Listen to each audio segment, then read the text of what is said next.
Guys ఇవాళ రాయలసీమ స్టైల్లో అయితే మనం ఉప్పాంచులు కూర చేద్దాము. ఇవైతే ఫస్ట్ నానబెట్టుకోవాలి. ప్రొసీజర్ ఏంటో చూసేద్దాం. ఇవైతే దీన్ని అయితే ఉప్పాంచులు అంటారండి. ఇవి బాగా పసుపు ఉప్పు వేసి పచ్చి మాంసాన్ని ఎండబెట్టాము. ఒక 2-3 రోజులు ఎండబెట్టి నేనైతే ఫ్రిడ్జ్ లో పెట్టాను స్టోర్ చేసుకోవడానికి. ఇవైతే తీసి ఇలా నానబెట్టేసుకుంటున్నాను. ఒక 5 to 10 minutes వీటిని ఇలా నానబెట్టుకొని ఈ లోపల టమోటా ఎర్రగడ్డ ఇవన్నీ కోసుకొని కావాల్సినవన్నీ రెడీ చేసి పెట్టుకుంటాను.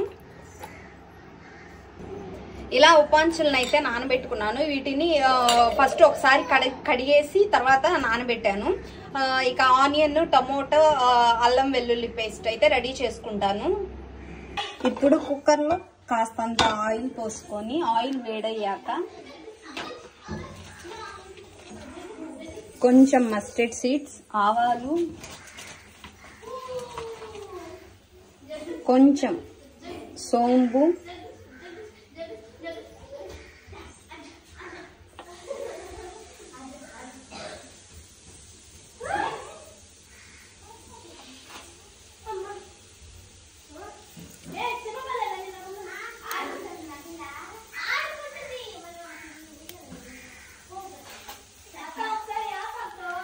కాస్తంత కరివేపాకు,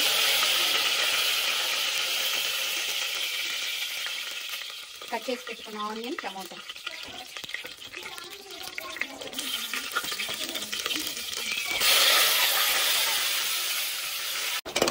టమోటా, ఆనియన్ బాగా వేగిపోయాక దంచి పెట్టుకున్న అల్లం వెల్లుల్లి పేస్ట్ కొంచెం వేయాలి.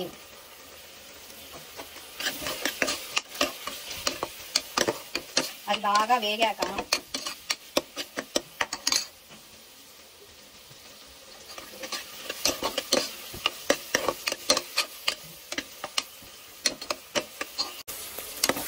అల్లం వెల్లుల్లి పేస్ట్ బాగా వేగాక ఇప్పుడు మనం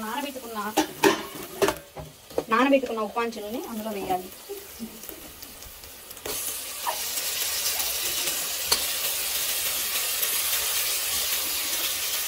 ఇప్పుడు కాస్తంత పసుపు,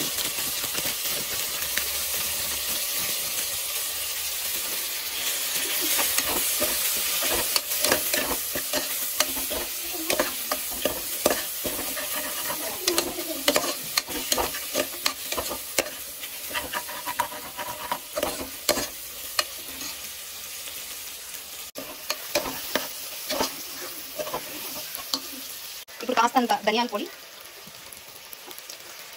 కాస్తంత కారం కూడా మనం యాడ్ చేసుకోవచ్చు.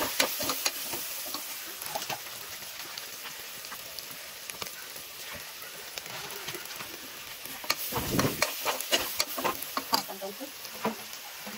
ఈ మటన్ ఆల్రెడీ మనం ఉప్పు వేసి ఎండబెట్టుకుని ఉంటాం కాబట్టి ఉప్పు అనేది మనం కొంచెమే వేసుకోవాలి. తర్వాత చూసుకొని వేసుకోవాలి. ఒకేసారి వేసేస్తే ఉప్పు కోసం అయిపోయే ఛాన్స్ ఉంటాయి. ఇప్పుడు కాస్తంత వాటర్ యాడ్ చేసుకొని మనమైతే విజిల్ పెట్టేసుకోవాలి. ఒక 2-3 విజిల్స్ వస్తే ఇవి బాగా ఉడికిపోతాయి. మనకి ఎంత మెత్తగా ఉడికితే అంత బాగుంటుంది.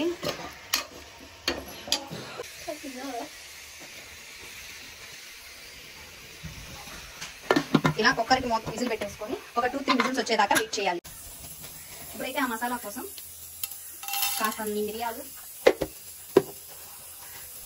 కొంచెం సోంపు,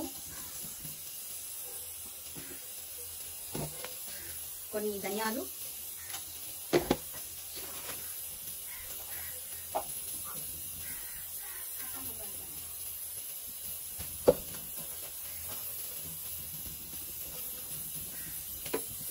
కొంచెం పట్ట మొగ్గ ఇవైతే బాగా వేయించుకొని మనమైతే పౌడర్ చేసి పెట్టుకోవాలి. ఈ పౌడర్ ని ఆ కర్రీలో యాడ్ చేసి కాస్తంత ఒక 2 to 3 minutes ఉడికిస్తే మన కర్రీ అయితే రెడీ అయిపోతుంది. లాస్ట్ లో కొంచెం కొత్తిమీర చల్లేసుకుంటే కూర అయితే చాలా టేస్టీగా ఉంటుంది. ఇదైతే రాయలసీమ స్టైల్.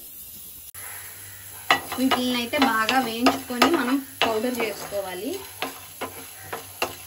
నేనైతే ఈ కూరకు సరిపడే అంటే చేసుకుంటున్నాను. ఇదైతే చికెన్ లో వేసుకున్నా, మటన్ లో వేసుకున్నా ఈ పౌడర్ అయితే చాలా టేస్టీగా అనిపిస్తుంది. మనం బయట గరం మసాలా యూజ్ చేయకుండా ఇదైతే బాగా ఉంటుంది. చాలా టేస్టీగా ఉంటుంది. కూర అయితే భలే స్మెల్ వస్తుంది.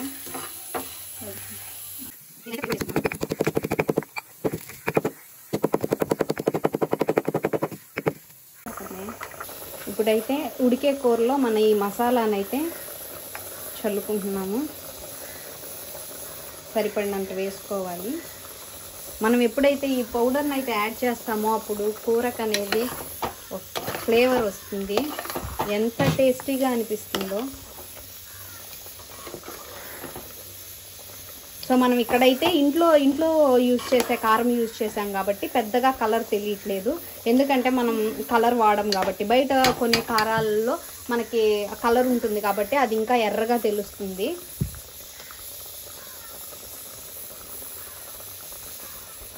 కూర ఇలా ఉడుకుతున్నప్పుడు కొత్తిమీరని ఇలా లాస్ట్లో యాడ్ చేసుకుంటే ఈ కూరకు ఫ్లేవర్ వస్తుంది. చాలా చాలా టేస్టీగా ఉంటుంది. మీరైతే ట్రై చేసి చూడండి. ఈ వీడియో కనుక మీకు నచ్చినట్లయితే please do like, share and subscribe.